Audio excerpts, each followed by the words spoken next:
Welcome to MKH video series. I am Shivani. Today we are discussing about the chapter number 3rd, that is fiber to fabrics.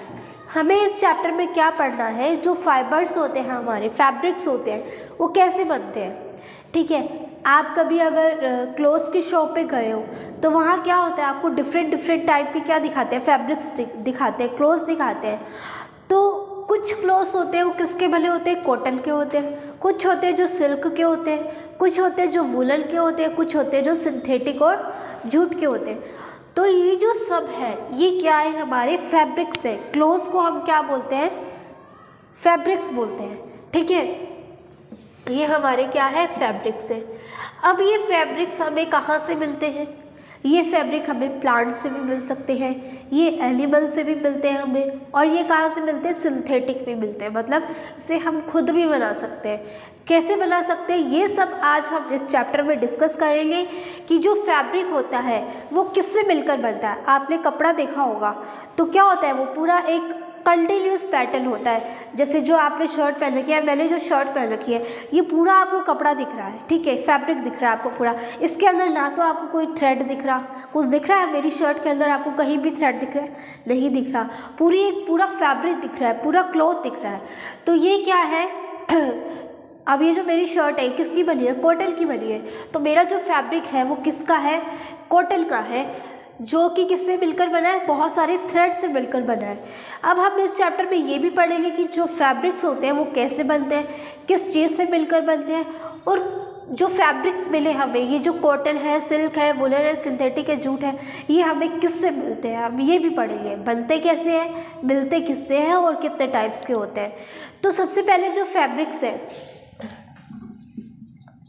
जो fabrics है,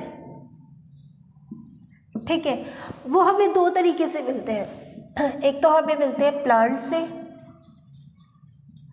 और एक हमें मिलते हैं और एनिमल से। ठीक है, तो फैब्रिक को हम, जो हमें प्लांट और एनिमल से मिल रहे हैं उनको हम क्या बोलेंगे, नेचुरल फैब्रिक। और जो हमें प्लांट और एनिमल्स इनसे नहीं मिल रहे उनको हम क्या बोलेंगे, आर्टिफिशियल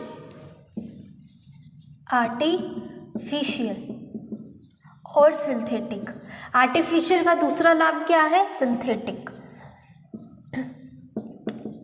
आपने देखा होगा कई लोग क्या करते हैं, आर्टिफिशियल गोल्ड पहनते हैं। ठीक है, उस आर्टिफिशियल गोल्ड का मतलब क्या है, एक तो प्योर गोल्ड होता है और एक होता है आर्टिफिशियल गोल्ड। प्योर गोल्ड मतलब अगर आप उसको बेचने जाओगे या उसको खरीदोगे तो आपको बहुत महंगा मिलेगा। लेकिन जब आप आर्टिफिशियल गोल्ड लोगे तो क्या होगा, जिसको हम सिंथेटिक गोल्ड बोलते हैं, आर्टिफिशियल गोल्ड लोगे तो आपको बहुत सस्ता मिलेगा।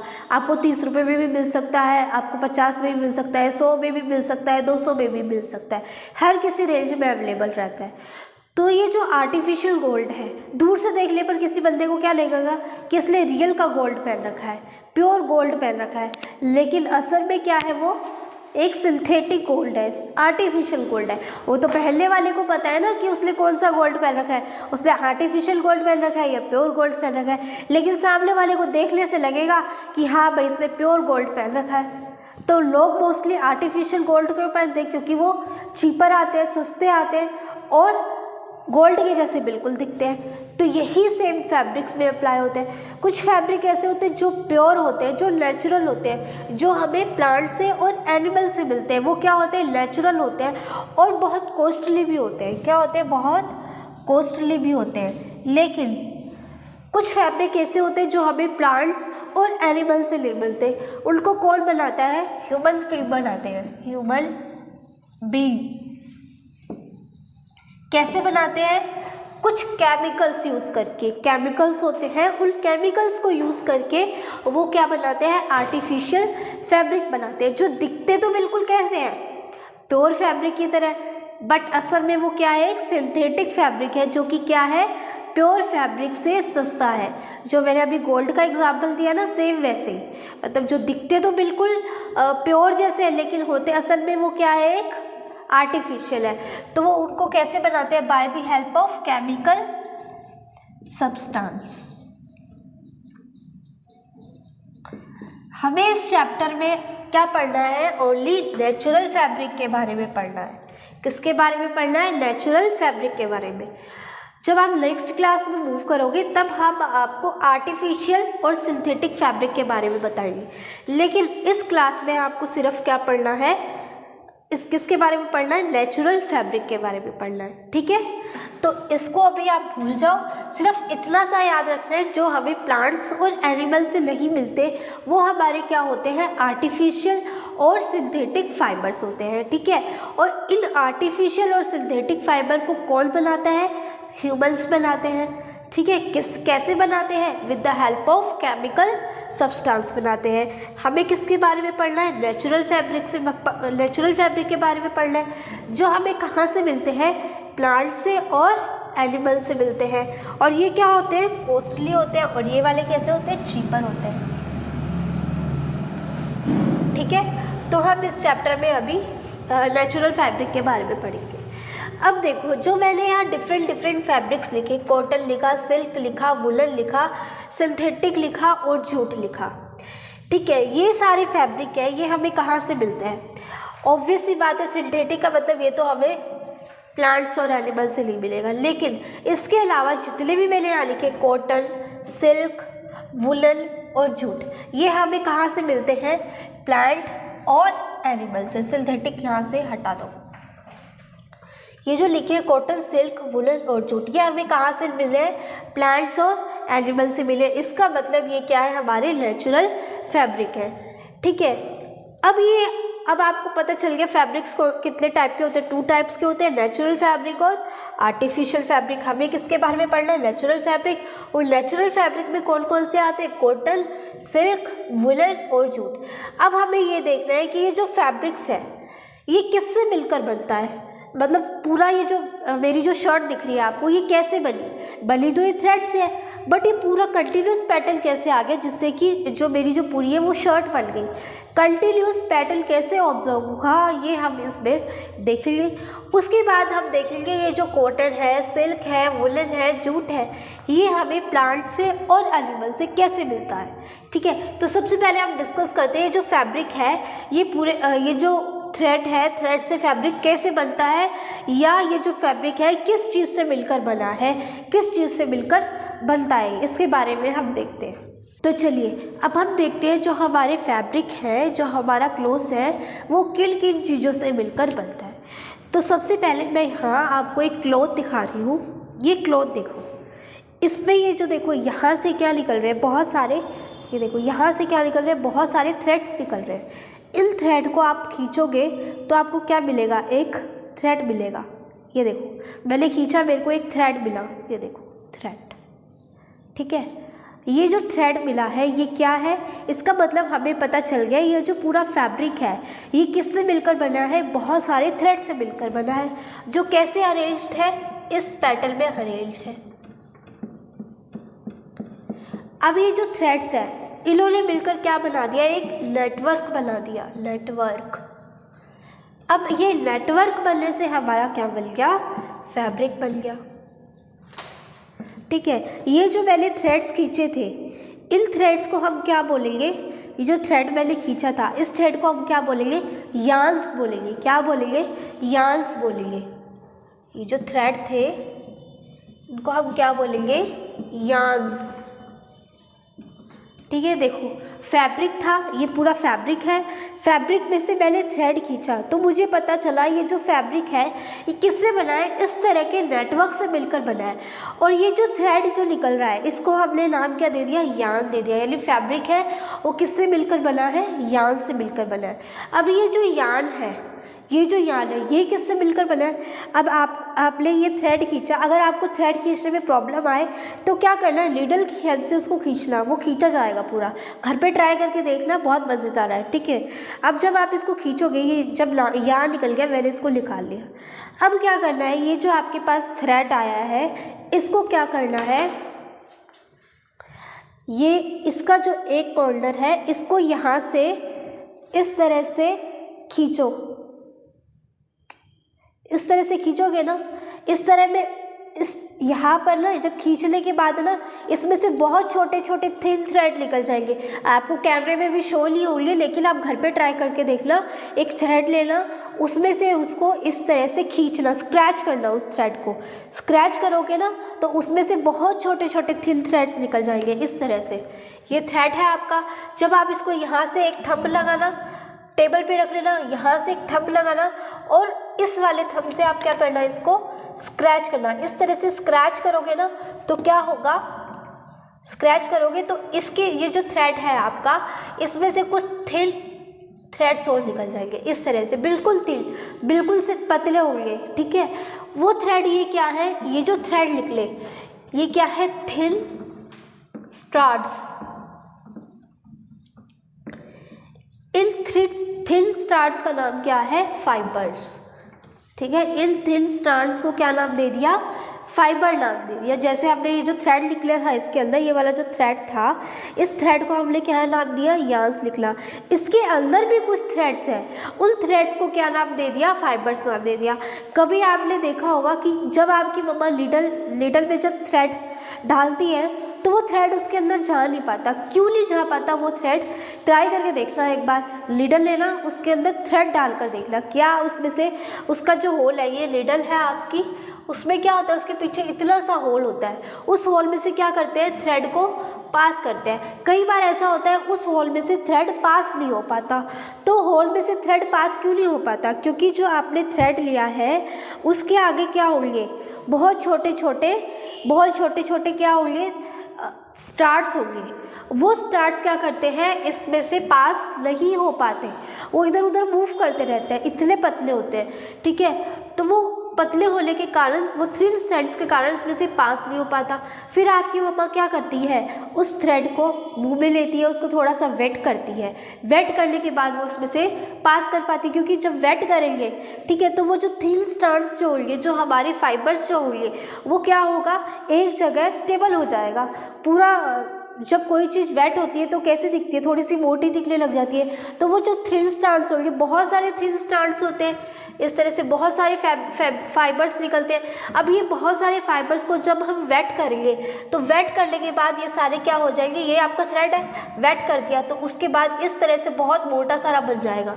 अब ये मोटा सारा बन गया तो ये क्या हो जाएगा, इस थ्रेड से पास हो जाएगा। या कई बार क्या होता है, जब आगे से थ्रेड बहुत सारे फाइबर्स निकल रहे हैं तो उन फाइबर्स को आगे से इतना कट कर देते हैं। कट करने के बाद क्या होता है, हमें एक थ्रेड, हमें क्या मिल जाता है, यार्न मिल जाता है। यार्न में से फैब्रिक फाइबर्स अभी निकले नहीं है क्योंकि हमने कट कर दिया आगे से। फिर हम उसमें से पास करेंगे, कुछ देर बाद उसमें से जब आप उसको स्क्रैच करोगे तो उसके अंदर से दोबारा निकल जाएंगे। तो इस तरह से ये प्रोसेस होता है। तो आपको इससे क्या पता चला, एक बार आप घर पे ट्राई करना। ठीक है, यहाँ तो मैं आपको दिखा नहीं सकती क्योंकि कैमरे में शो नहीं होगा।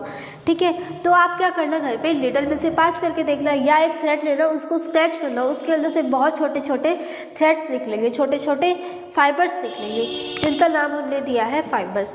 तो फैब्रिक किससे मिलकर बना है, यार्न से मिलकर बना है। और यार्न किससे मिलकर बना है, बहुत छोटे छोटे थिन स्ट्रैंड से मिलकर बना है। ये जो यार्न था वो किस में स्प्लिट हो गया, थिन स्ट्रैंड्स में। इन थिन स्ट्रैंड्स का नाम क्या दे दिया, फाइबर नाम दे दिया।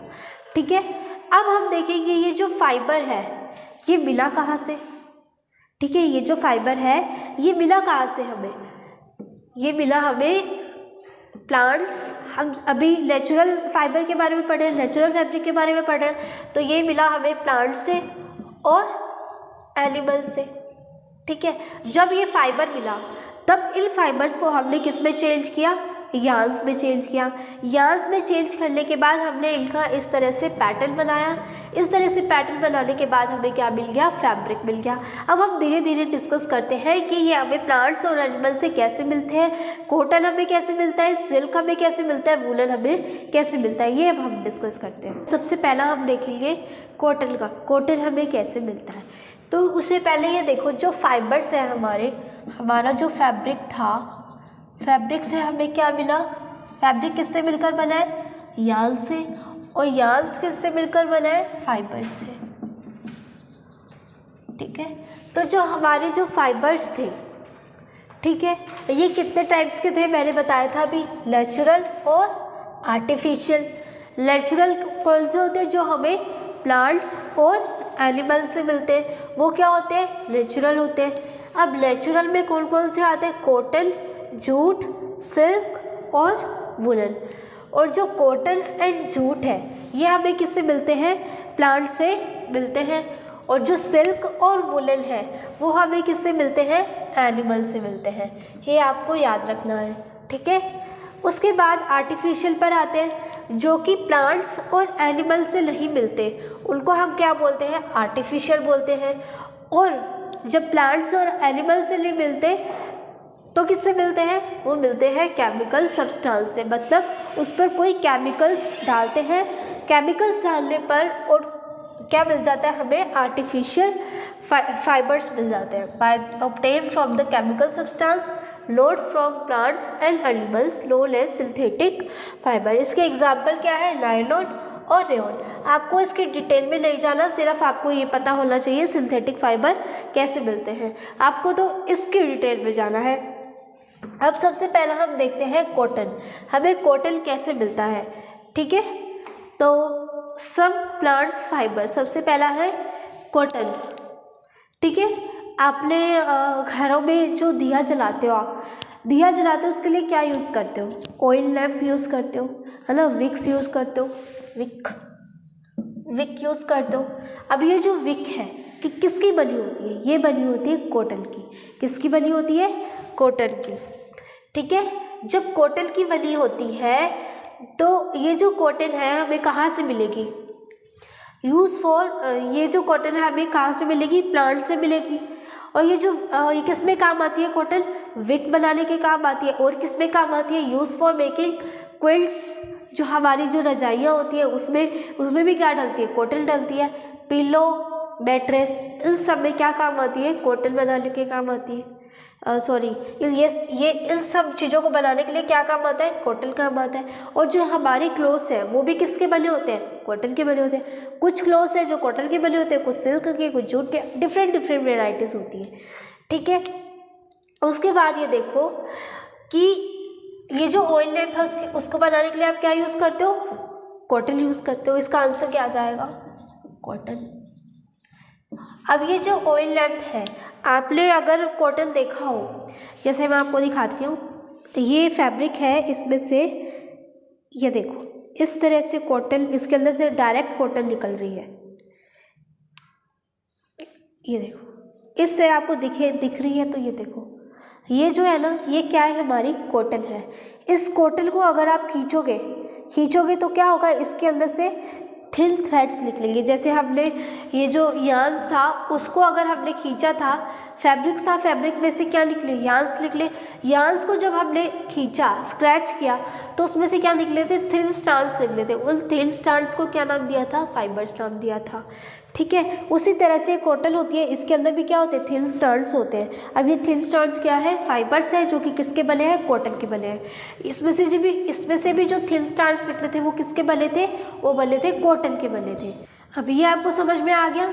जो फैब्रिक है वो यार्न से मिलकर बने थे। यार्न में से क्या निकले? छोटे छोटे थ्रेड्स निकले, जिनको क्या नाम दिया? फाइबर्स दिया, जो कि किससे मिलकर बने थे? कॉटन से मिलकर बने थे। कुछ कॉटन से मिलकर बने थे। अगर कॉटन का क्लॉथ है तो वो कॉटन से मिलकर बने हैं।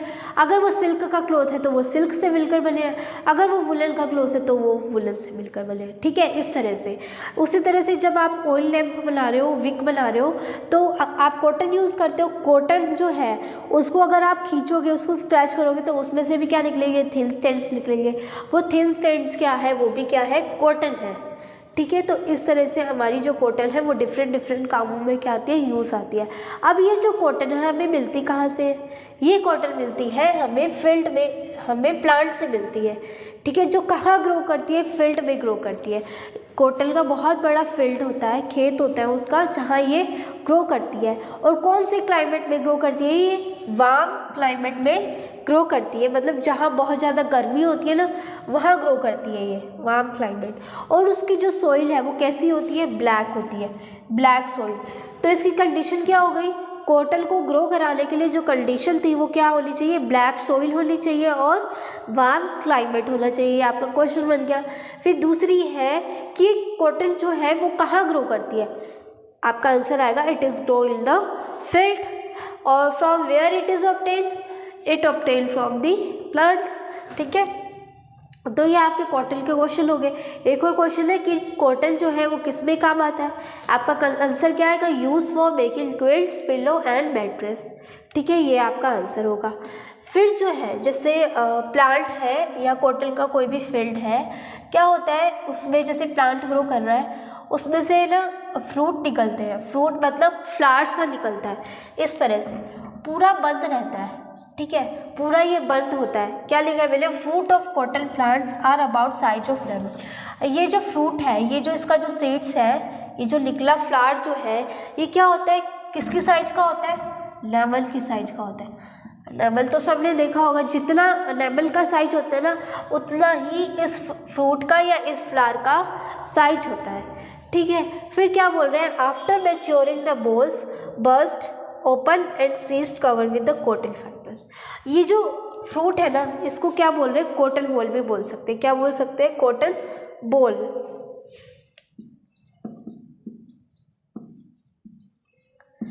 जब इसके अंदर ये जो सीड है, जब ये मैच्योर हो जाएगा तो क्या होगा, ये बस्ट हो जाएगा, फट जाएगा। फटने के बाद इसके अंदर से इस तरह से फट जाएगा। ठीक है, खुल गया। ये बंद था, पूरा लेमन के साइज का था। अब लेमन को काटते हो तो क्या देखते हो आप, वो पूरा ओपन हो जाता है। उसी तरह से जब ये पूरा पक जाएगा, ठीक है, तो ये सीड जब पूरा ग्रो हो जाएगा, मैच्योर हो जाएगा, तब ये बस्ट हो जाएगा, फट जाएगा। फटने के बाद कुछ इस तरह से दिखेगा। और फिर जब ये मैच्योर होगा, बस्ट होगा, तो इसके अंदर से वाइट कलर का क्या निकलेगा, फाइबर निकलेगा। जो हमारी जो वाइट है ये क्या है, ये कॉटन है। ठीक है, ये देखो, after maturing the bolls burst open and seeds cover with the cotton fibre. जब ये जो बॉल बर्स्ट है, ये जो बॉल है कॉटन की जो बॉल है, जब ये मैच्योर हो जाएगी, बर्स्ट होगी। बर्स्ट होने के बाद इसके अंदर से फाइबर निकलेगा जो कि हमारा क्या है, कॉटन फाइबर है। उसके बाद देखो, it looks like the fibre field cover with the snow. अब जब पूरा फील्ड है, ये पूरा फील्ड है, जब पूरे फील्ड में सीड्स मैच्योर हो जाएंगे तो पूरे सीड्स जो क्या हो जाएंगे, बस्ट हो जाएंगे और पूरे फील्ड में क्या हो जाएगी, कॉटन हो जाएगी। और आपको ऐसा लगेगा दूर से देखने पर कि वहाँ क्या हो रखी है, स्नो हो रखी है। मतलब वो फील्ड इतना सुंदर दिखेगा जिसको कोई अंदाज़ा नहीं है। मतलब आपको ऐसा लगेगा कि वहाँ स्नो हो रखी है, और जहाँ स्नो होती है वो प्लेस आपको हमें कैसा लगता है, ब्यूटीफुल दिखता है। ठीक है, तो हमें वो प्लेस कैसा दिखेगा, ब्यूटीफुल दिखेगा। यही लिखा हुआ है कि जब जो कॉटन है वो निकल जाएगी सीड में से, तो हमें फील्ड कैसा दिखेगा, स्नो जैसा दिखेगा। ऐसा लगेगा कि पूरे फील्ड को किसने कवर कर रखा है, स्नो ने कवर कर रखा है। ठीक है, these fibre are separated from the seed. जब ये इसके अंदर से निकल गए, अब इसको सेपरेट भी तो करना है। तो या तो क्या करें, जो फार्मर होते हैं वो क्या करते हैं, या तो इसको हैंड से निकाल लेते हैं। मतलब ये जो सीड है इसको हैंड से खींच लिया, दूसरा उसको हैंड से खींच लिया। इसमें क्या लगती है, थोड़ी ज़्यादा मेहनत लगती है। तो इसलिए जो आजकल यूज़ होता है वो कौन सा मेथड यूज़ होता है, कॉम्बिंग का। कॉम्ब देखा होगा सबने, कंगा जिसे बोलते हैं, ये भी वही है। मतलब बहुत बड़ा कंगा होता है इस तरह से। क्या करते हैं, जब इसमें भी, इसको भी हैंड से ही करते हैं, कोई अलग से कोई मशीन नहीं आती। इसको क्या करेंगे, कॉम्ब लेंगे, जैसे मान लो ये कॉम्ब है और यहाँ आपके सीड्स पड़े हैं, तो उस कॉम्ब को इस तरह से उसके ऊपर करेंगे तो पूरा कॉटन जो होगा वो सीड में से क्या हो जाएगा, अलग हो जाएगा। ठीक है, एक फार्मर आएगा, वही कॉम्ब लेगा, उस फील्ड में जाएगा और फील्ड में जाने के बाद कॉम्बिंग करेगा तो सारे जो कॉटन है वो एक तरफ हो जाएंगे और जो जितने बचे हुए सीड्स थे, खाली सीड्स, एक तरफ रह जाएंगे। इस तरह से हमारी जो कॉटन है वो क्या हो जाएगी, सेपरेट हो जाएगी। इस प्रोसेस को हम क्या बोलते हैं, इस प्रोसेस को हम बोलते हैं गीलिंग। क्या बोलते हैं, गीलिंग। ठीक है, तो ये आपका था कॉटन का।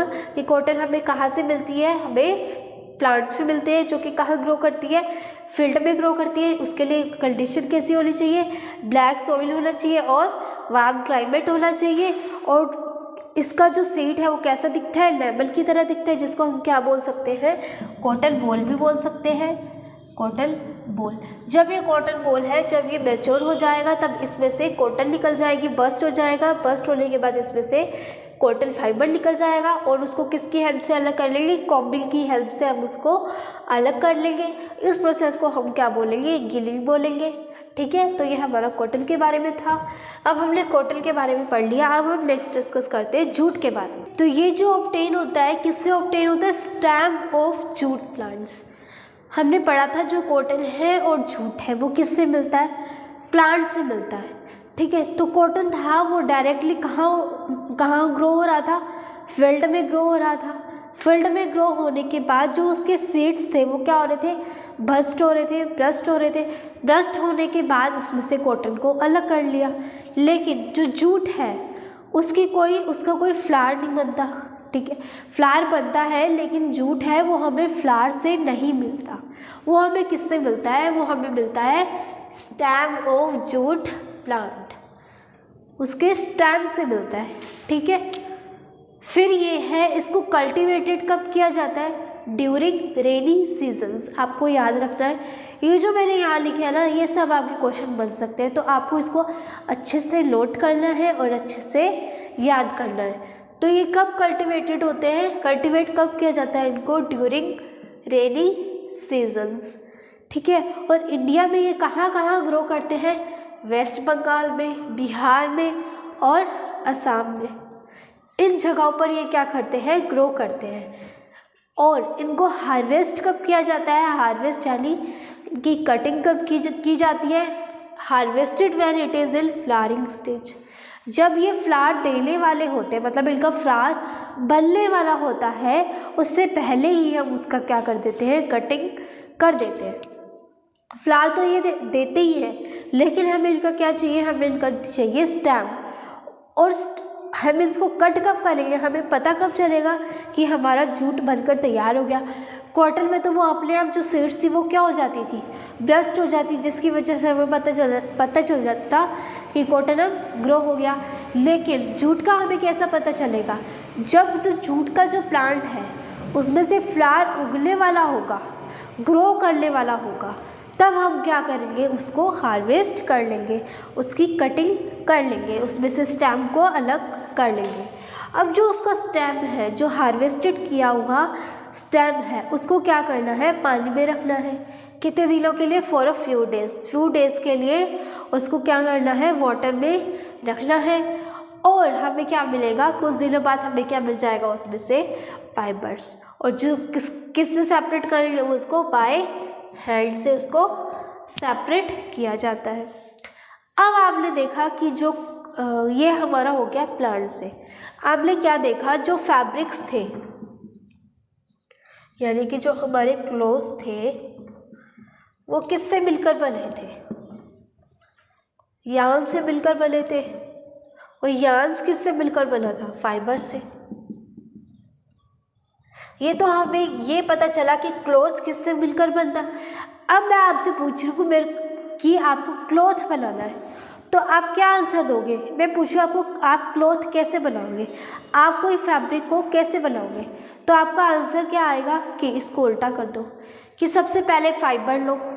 फाइबर हमें कहाँ से मिलेगा, प्लांट्स और एनिमल से। प्लांट से कैसे मिलेगा, कॉटन कहाँ से मिलेंगे, उसके सीड से। जूट कहाँ से मिलेगा, उसके स्टेम से। अब आपने वो ये जो मिले हमें प्लांट्स और एनिमल से, ये क्या मिले हमें, फाइबर्स मिले। क्या मिले, फाइबर्स। अब इन फाइबर्स को लो और इन फाइबर्स को किस में कन्वर्ट कर दो, यार्न्स में। ठीक है, यार्न्स में कन्वर्ट करने के बाद उसको किस में कन्वर्ट कर दो, क्लॉथ में। तो ये आपका क्या बन जाएगा, फैब्रिक। ठीक है, इस तरह से हम फैब्रिक बनाते हैं। और अगर मैं पूछूं किसी फैब्रिक में, किसी क्लोथ में क्या क्या प्रेजेंट रहते हैं, तो आपका आंसर क्या आएगा, किसी भी फैब्रिक में या किसी भी क्लोथ में, क्लोथ जो होता है वो यार्न से मिलकर बनता है, और जो यार्न है वो किससे मिलकर बनता है, फाइबर से मिलकर बनता है। ये दोनों क्वेश्चन आपको पता होने चाहिए। अब हम देखते हैं कि हम फाइबर से यार्न्स को कैसे बना सकते हैं, इसके लिए क्या क्या प्रोसेस होते हैं। तो अब हम देखते हैं कि जो यार्न है, फाइबर से यान कैसे बना। फाइबर हमें कहाँ से मिला, प्लांट से मिला। जो भी कॉटन और जूट हमने अभी तक पढ़े वो हमें कहाँ से मिले, प्लांट से मिले, और उनको क्या बोला, फाइबर्स बोला। अब ये फाइबर्स हैं, इनको यान में कन्वर्ट कैसे करना है, तो इसके लिए प्रोसेस होता है स्पिलिंग। क्या बोलते हैं, स्पिलिंग। तो हमें ये देखना है कि स्पिलिंग कैसे होती है। स्पिलिंग ऑफ कॉटन यार्न, सबसे पहले जो फाइबर्स हैं उनको यार्न में कन्वर्ट करने के लिए क्या करना पड़ता है, ट्विस्ट करना पड़ता है। जैसे ये यार्न्स है बहुत सारे, अब इन यार्न्स को क्या करना पड़ेगा, हमें इस तरह से ट्विस्ट करना पड़ेगा हाथ से। जैसे अगर आपने विक देखा होगा, विक कैसे बनती है, तो आपकी मम्मा क्या करती है, उसको पूरा क्या कर देती है, ट्विस्ट कर देती है।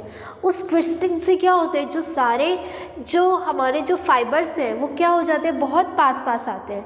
बहुत पास पास आने की वजह से वो जो फाइबर है वो किस में कन्वर्ट हो जाता है, यार्न्स में। इस प्रोसेस को हम क्या बोलते हैं, स्पिलिंग बोलते हैं। तो ये देखो, generally by twisting the fibres are converted into yarns. ठीक है, so the process of making yarns from fibre is known as spinning. इस प्रोसेस को क्या बोलेंगे हम, स्पिलिंग बोलेंगे। यार्न से फाइबर ऑब्टेन करने को हम क्या बोलेंगे, स्पिलिंग बोलेंगे। उसके बाद जैसे कि उन्होंने एग्जांपल दिया है कॉटन लो, कॉटन में क्या होते हैं, बहुत सारे यार्न्स प्रेजेंट रहते, बहुत सारे फाइबर्स प्रेजेंट रहते हैं। जैसे आपकी कॉटन है, इसमें से बहुत सारे क्या प्रेजेंट रहेंगे, यार्न्स फाइबर्स प्रेजेंट रहेंगे। अब इन फाइबर्स को क्या करो, आप ट्विस्ट कर दो। ट्विस्ट करोगे तो वो कुछ इस तरह से बन जाएगा। अब इस तरह से बनने का मतलब है ये किस में कन्वर्ट हो गया, यार्न्स में कन्वर्ट हो गया। ठीक है, तो इस प्रोसेस को क्या नाम दिया है, स्पिलिंग नाम दिया है। तो cotton wool are drawn out, ठीक है, एंड ट्विस्टेड। कॉटन वूल को निकालो किसी भी फैब्रिक से, उसको क्या करो, ट्विस्ट कर दो। This bring the fibre very close. इससे क्या होंगे, जो फाइबर्स होंगे बहुत क्या आ जाएंगे, क्लोज आ जाएंगे। एंड मेक यार्न्स, उससे क्या बन जाएगा, हमारा यार्न्स बन जाएगा। अब ये जो है, ये जो हमने स्पिलिंग करी, ये किस किस की हेल्प से होता है, ये डिफरेंट डिवाइस की हेल्प से होता है। फर्स्ट डिवाइस तो है क्या, हैंड स्पिल्डन। क्या डिवाइस है, हैंड स्पिल्डन। हैंड स्पिल्डन की हेल्प से ये जो ट्विस्टिंग है वो होती है। It is also called the टकली, इसको हम क्या बोलते हैं, टकली भी बोलते हैं। ठीक है, अनदर डिवाइस है जो इसको ट्विस्ट करने में यूज़ होता है, उस डिवाइस का नाम क्या, चरखा। ये जो चरखा है इसको कौन यूज़ करते थे, महात्मा गांधी जो है वो इस चरखे को यूज़ करते थे। वो क्या करते थे, इस चरखे की हेल्प से जूट के जो क्लोथ्स होते थे वो बनाते थे। ठीक है, तो ये जो चरखा है किससे पॉपुलराइज्ड है, महात्मा गांधी से। ठीक है, और लार्ज स्केल, अगर हमें बहुत लार्ज स्केल में स्पिलिंग करनी है, बहुत सारे फाइबर्स को हमें किस में कन्वर्ट करना है, यार्न्स में कन्वर्ट करना है, तो उसके लिए कौन सा डिवाइस आता है, स्पिलिंग मशीन आती है उसके लिए। अगर बहुत बड़े स्केल में करना है तो हैंड से करने लगेंगे तो बहुत टाइम कंज्यूम होगा हमारा, तो उससे बचने के लिए एक मशीन आती है जिसको बोलते हैं स्पिलिंग मशीन। उसकी हेल्प से हम लार्ज स्केल में क्या कर सकते हैं, ट्विस्टिंग कर सकते हैं, फाइबर्स को यार्न्स में कन्वर्ट कर सकते हैं। तो ये हमारा लेक्चर आज का यही ख़त्म होता है। इस लेक्चर में हमने पढ़ा जो फैब्रिक्स है वो कितने टाइप्स के होते हैं, 2 टाइप्स के होते हैं। कौन कौन से, नेचुरल और आर्टिफिशियल। हमें बेसिकली नेचुरल के बारे में पढ़ना था, तो हमने पढ़ा जो हमारे जो नेचुरल फैब्रिक्स है वो हमें कहाँ से मिलते हैं, प्लांट से और एनिमल से। अब प्लांट से कौन कौन से मिलते हैं, कॉटन और वूल मिलता है। लेकिन जो हमें एनिमल से मिलते हैं वो कौन से, वुलन और सिल्क। ये हमें किससे मिलते हैं, एनिमल से मिलते हैं। उसके बाद हमने पढ़ा कि जो कॉटन है और जो जूट है वो हमें प्लांट से कैसे मिलते हैं। फिर उसके बाद हमने देखा कि हमें अगर फैब्रिक बनाना है तो सबसे पहले हमें क्या करना पड़ेगा, फाइबर्स को यार्न में कन्वर्ट करना पड़ेगा। तो हमने उसका प्रोसेस देखा कि फाइबर्स को यार्न में कैसे कन्वर्ट करते हैं, किसकी हेल्प से करते हैं, स्पिनिंग मेथड की हेल्प से करते हैं, जिसमें हमें क्या करना होता है, बेसिकली ट्विस्टिंग करनी होती है। अब हम नेक्स्ट वीडियो में देखेंगे कि हमने ये देख लिया फाइबर से यार्न कैसे बनाना है। अब हम देखेंगे यार्न से हमारा क्लॉथ कैसे बनता है। इस प्रोसेस को हम नेक्स्ट वीडियो में डिस्कस करेंगे। I hope you like this video. Thank you so much.